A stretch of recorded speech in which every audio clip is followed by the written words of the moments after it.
The Egypt Business Solutions Summit, Fill the Gap, is a great initiative. At IFC, we believe that supporting the small and medium enterprises is one of the best ways to drive the economy and economic growth.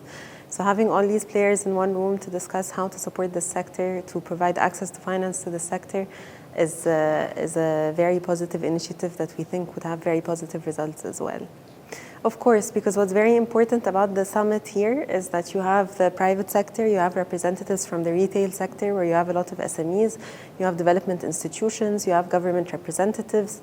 So we need the whole ecosystem to work together towards supporting SMEs, definitely. The opportunities exist, and I think for SMEs it's much easier, of course, to have local businesses that can drive this growth. I think what's very important and hopefully should come out of the summit is the regulations have improved quite a bit over the last few years, but there is still room to continue improving the enabling environment for SMEs to grow and develop and to drive economic growth. At IFC, I specifically focus on microfinance, and I believe that microfinance is a great vehicle to bring people into the formal sector, because when you start supporting small informal businesses by giving them access to credit, you help them grow to an extent where possibly eventually they will obtain licenses or have official business premises, etc. And this will help move them from the informal economy to the formal economy, which will help improve their development, but also then bring them into the formal sector.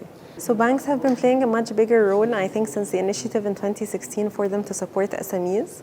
They have a lot of subsidized funding to support micro, small, and medium enterprises. And while this initiative is there, I think that there is still room for banks to continue disbursing these funds to SMEs to drive their growth.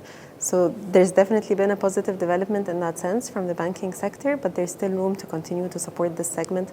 Their formalization, of course, will help to do that in the next few years.